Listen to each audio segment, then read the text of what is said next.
Avec une crainte et puis un tremblement, avec une grande joie. J'aimerais que mes frères de première année et deuxième année puissent prier pour moi.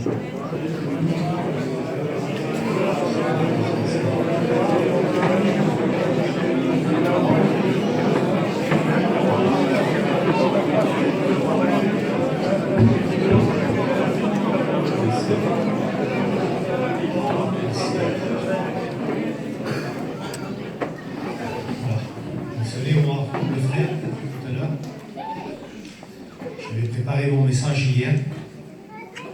Ça a demandé pas mal de temps dans la nuit. Et ce matin, quand je me suis réveillé, le Seigneur avait changé. C'était plus ce message-là que je devais prêcher. Et je vous apporte ce que le Seigneur a mis sur mon cœur.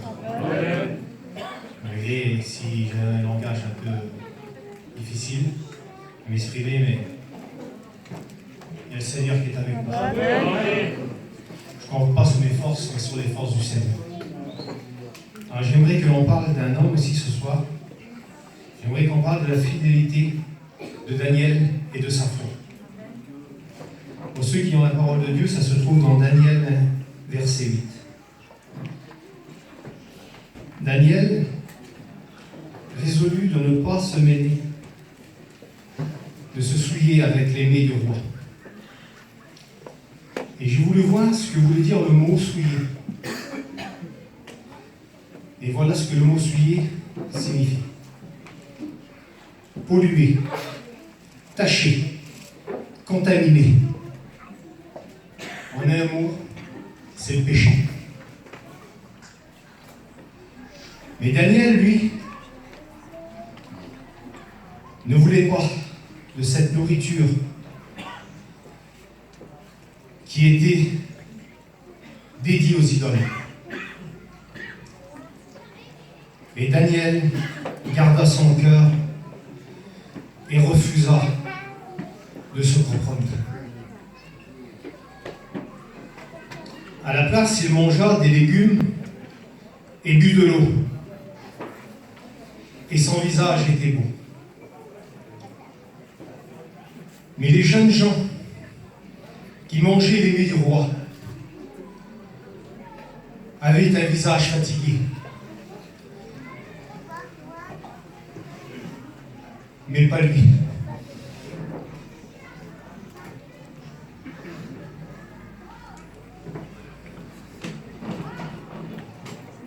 Vous savez que le péché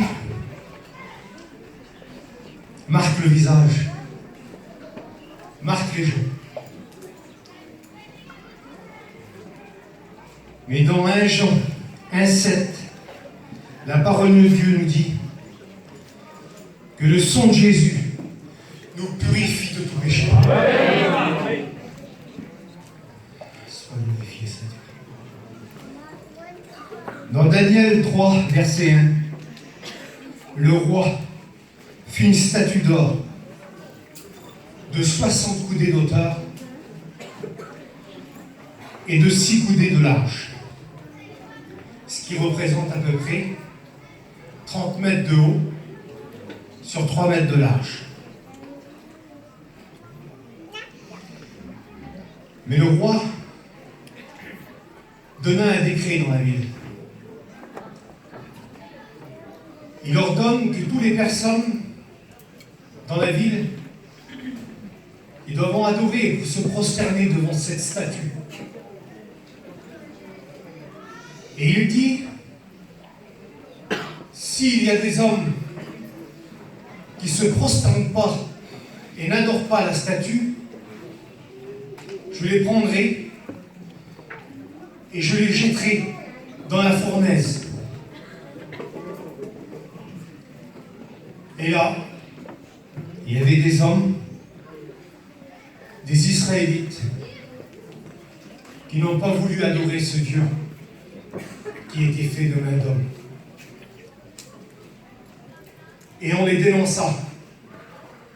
On alla vers le roi et on dit au roi, il y a des hommes israélites et ils ne veulent pas adorer ta statue.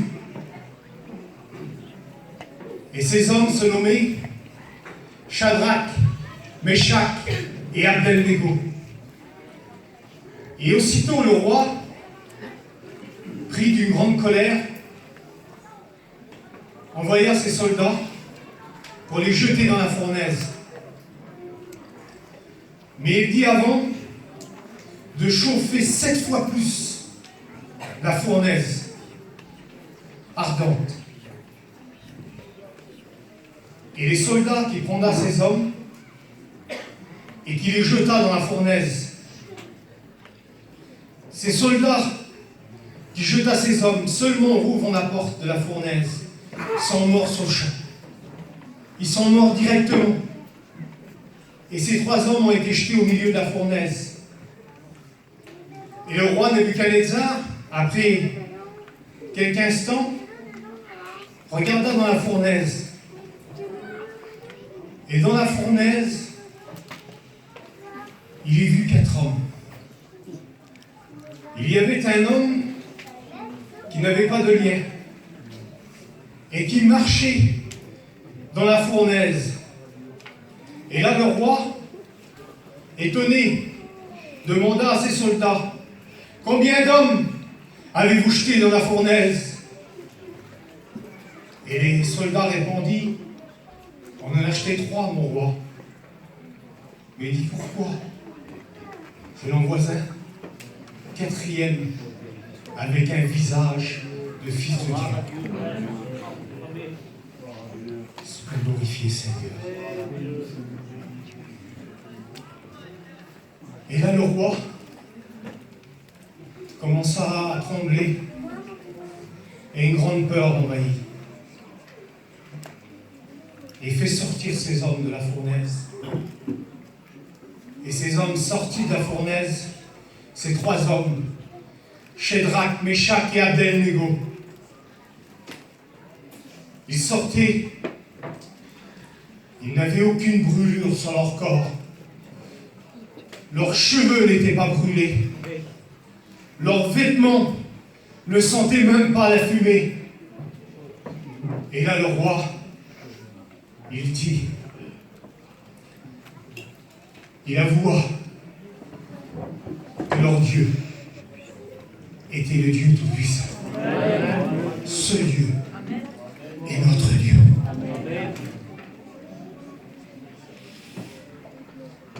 Sois glorifié, Seigneur.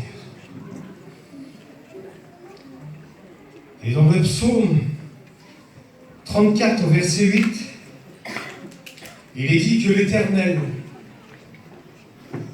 l'ange de l'Éternel, soit glorifié, Seigneur, garde ceux qui le craignent et les arrache du danger. Sois béni, Seigneur. Je voudrais parler aussi quelques mots de où que le Seigneur m'a sorti. Vous savez, ce soir, vous avez entendu ma compagne, vous avez entendu les frères parler de où j'ai sorti, Seigneur. Il y a à peu près 1 an et demi, j'ai passé par une grave maladie. Mais comme ma compagne vous a dit, on a mis le Seigneur devant. Et le Seigneur nous a donné des forces que même aujourd'hui, ils ne nous ont pas quittés. On a pu traverser cette fournaise parce qu'il était avec nous. Malgré les difficultés de la vie, les problèmes de la vie, parce que nous ne sommes pas exempts des difficultés et des problèmes. La pluie tombe sur le juste comme sur l'injuste. Mais nous avons quelque chose de plus que les gens n'ont pas dans le monde. Nous avons un soutien. Nous avons le roc. Vous savez, moi, je n'ai pas mis ma confiance dans la médecine ou dans ma famille. J'ai mis ma confiance en le Seigneur. Et si aujourd'hui je suis là, ben c'est une grâce. C'est une grâce que le Seigneur m'a faite. Et je bénis le Seigneur d'apporter sa parole ce soir. Et je remercie Dieu pour ses bienfaits. Amen. Seigneur, je veux louer ton nom. Je veux t'adorer, Seigneur. Parce que tu es tout puissant, Seigneur. Seigneur, nous ne pouvons pas te limiter, mon Seigneur. Parce que tu as tout pouvoir sur la terre. Ah, Seigneur, bénis nos vies, Seigneur. Seigneur, à toi la gloire. Merci, mon Dieu. Amen.